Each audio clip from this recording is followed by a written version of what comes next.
সম্মানিত সুধী, হযরতুল আল্লাম শহীদ মরহুম আল্লামা দেলওয়ার হোসেন সাঈদী রহিমাহুল্লাহ, ওনার স্মৃতি বিজড়িত আজকের এই ঐতিহাসিক প্যারেড ময়দানের তাফসিরুল কোরআনের প্রোগ্রামে সব আছে। স্টেজ আছে, শ্রোতা আছে, প্যান্ডেল আছে, মিডিয়া কাভারেজ আছে, কিন্তু আমাদের কলিজার টুকরাটা আমাদের মাঝে নাই।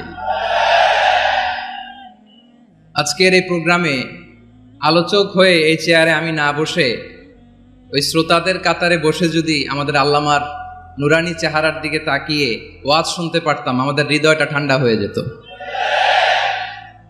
আমাদের তৃষ্ণার্ত হৃদয় শান্ত হতো। সব আজকে আছে, কি যেন নাই, ঠিক কিনা বলেন? আল্লাহ তাআলা প্রতি 100 বছরে একজন মুজাদ্দিদ পাঠান, প্রতি 100 বছরে একজন মুজাদ্দিদ, যিনি সমাজকে সংস্কার করেন। আল্লামা দেলওয়ার হোসেন সাঈদী রহিমাহুল্লাহ ছিলেন তেমন একজন মুজাদ্দিদ। চিৎকার করে বলেন ঠিক কিনা? উনি শিরক বিদআতের আস্তানাকে তছনছ করে দিয়েছেন, তাওহীদের বাণীকে সমুন্নত করেছেন, গণমানুষের কাছে তাফসিরুল কোরআনকে জনপ্রিয় করেছেন। আজীবন তিনি ইসলামকে বিজয়ী শক্তি হিসেবে দেখার স্বপ্ন দেখতেন। এত প্রাঞ্জল ভাষা, এত চমৎকার আধুনিক প্রেজেন্টেশন, গণমানুষের কাছে কোরআনের তাফসিরকে এভাবে জনপ্রিয় করে তোলার মতো ব্যক্তিত্ব আল্লামা সাঈদী ছাড়া দ্বিতীয় কেউ এই বাংলার ভূখণ্ডে নাই। এই যে তাফসিরুল কোরআন, এই যে টার্মিনোলজি, এই টার্মটাই উনি আসলে জনপ্রিয় করেছেন। আমরা আগে জানতাম না যে এভাবে তাফসির করা যায়, এভাবে scientific indications of the Holi কোরআনকে মানুষের কাছে পেশ করা যায়, এভাবে এত জীবন ঘনিষ্ঠ করে, এত ইন্টারেক্টিভ করে কোরআনের কথাগুলো মানুষের কাছে উপস্থাপন করা যায়। উনি অন্যায়ের বিরুদ্ধে সবসময় সোচ্চার ছিলেন, প্রতিবাদী কণ্ঠস্বর ছিলেন। ওনার আলোচনা শুনলে দেহের রক্ত টকবক করে ফুটতে থাকতো। আল্লাহু আকবার, আল্লাহু আকবার, আল্লাহু আকবার। He was a strong mouthpiece of Islamic revivalism. Islamic জাগরণের স্ট্রং মাউথপিস ছিলেন আল্লামা সাঈদী রাহিমাহুল্লাহ। অনেক দোয়া পেয়েছেন, আমরা পড়েছি, এমন জীবন তুমি করিবে গঠন, মরণে হাসিবে তুমি, কাঁদিবে ভুবন। গোটা বিশ্বকে তিনি কাঁদিয়েছেন। আল্লামা যখন ইন্তেকাল করলেন, আমি তখন মালয়েশিয়া থেকে যুক্তরাষ্ট্রে একটা কনফারেন্সে যোগ দিতে যাচ্ছি, কাতার এয়ারলাইন্সে। মালয়েশিয়া থেকে দোহাতে নামলাম। দোহায় যখন আমার ট্রানজিট, তখন শুনতে পেলাম যে আল্লামা বিদায় নিয়েছেন। সোশ্যাল মিডিয়ায় শুনে বিশ্বাস করতে পারলাম না। মুহূর্তের মধ্যেই মাসুদ সাঈদী ভাইকে মেসেজ করলাম, উনি কোনো উত্তর দিতে পারলেন না।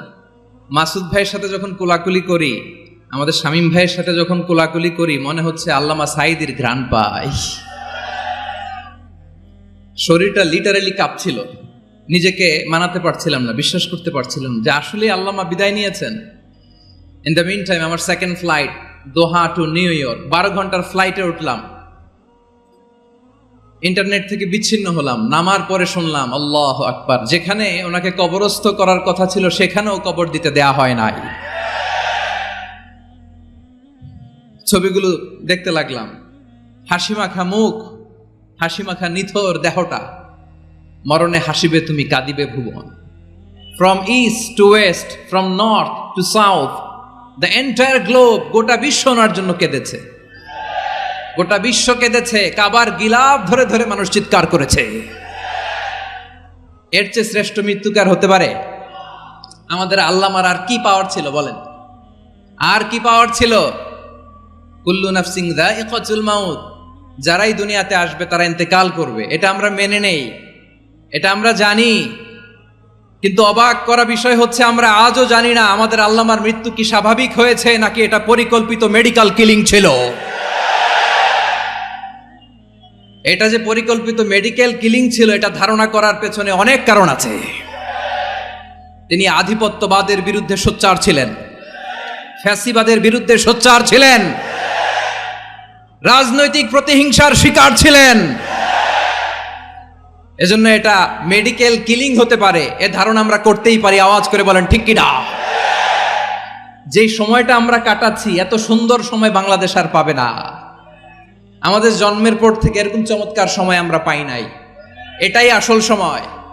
আমরা ইন্টারিম গভর্নমেন্টের কাছে দাবি জানাই, উচ্চতর তদন্ত কমিটি করে এটা কি হত্যাকাণ্ড ছিল নাকি স্বাভাবিক মৃত্যু ছিল, এই রিপোর্ট গণমানুষের কাছে প্রচার করে জানাতে হবে।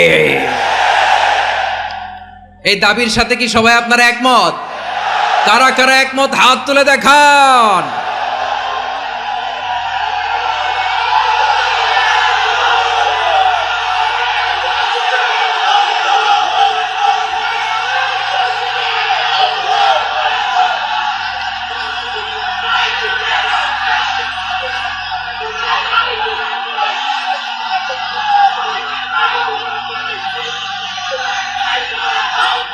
আমার প্রিয় ভাইয়েরা, প্রিয় চট্টলাবাসী, আল্লাহ তাআলা তার এই মুখলেস গোলামকে তার জান্নাতুল ফেরদাউসের মেহমান হিসেবে কবুল করুক, তার জীবনের সকল খেদমাগুলোকে কবুল করুক, জান্নাতুল ফেরদাউসের আলা মাকামে তাকে মেহমান হিসেবে কবুল করুক।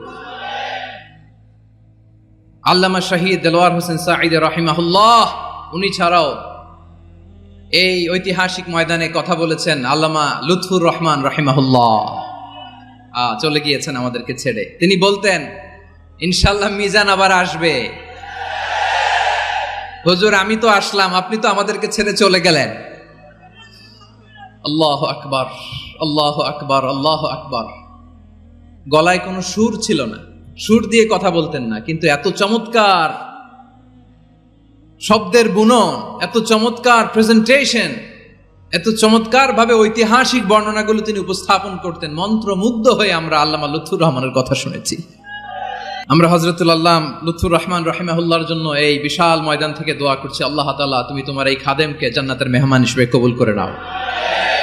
আরো অনেক আল্লামারা এখানে কথা বলেছেন, বিশেষ করে বাইতুল শরফের মরহুম পীর সাহেব হুজুর থেকে শুরু করে আরো যারা যারা তারকাতুল্য ওলামায়ে কেরাম এই চট্টগ্রামের ময়দানে কথা বলেছেন, আলো ছড়িয়েছেন। আমরা এই লক্ষ লক্ষ তাওহীদি জনতাকে নিয়ে তাদের জন্য দোয়া করছি, আল্লাহ তাআলা ওনাদের জীবনের সকল ভুল ত্রুটি ক্ষমা করে দিয়ে তাদেরকে জান্নাতুল ফেরদাউসের মেহমান বানিয়ে নিক। প্রিয় ভাইয়েরা, আমি নগণ্য একজন কোরআনের ছাত্র, এত বিশাল মঞ্চে এত বড় প্ল্যাটফর্মে কথা বলা আমার জন্য সাজে না। তারপরও আমাদের মুরব্বীরা আমাদের ডানে বায়ে বসে আছেন, ওনাদের আদেশ ক্রমে, ওনাদের অনুমতি ক্রমে কিছু কথা আজকের এই ঐতিহাসিক প্রোগ্রামে আপনাদের সামনে উপস্থাপন করার চেষ্টা করব। ওমা তাওফীকি ইল্লা বিল্লাহ।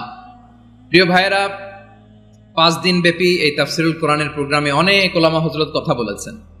যারা কোরআন সুন্নাহ থেকে আমাদেরকে কোরআনের কথাগুলো শোনালেন, আমরা যেন সেগুলো আমল করতে পারি, আল্লাহ আমাদেরকে তৌফিক দান করুক। শুরুতে আমাদের নিয়তটাকে খালেস করে নেওয়া দরকার। এই যে গ্যাদারিং, এই যে হিউজ শোডাউন, এগুলো যদি আমাদের নিজেদেরকে পরিবর্তন না করে তাহলে এতে কোনো লাভ নাই। জোরে বলেন ঠিক কিনা? এই প্রোগ্রাম যদি আমাদের জীবনকে পরিবর্তন করে, আমাদের চিন্তার ডিএনএ কে চেঞ্জ করে দেয়, তাহলেই চট্টগ্রামের প্যারেড ময়দান সার্থক।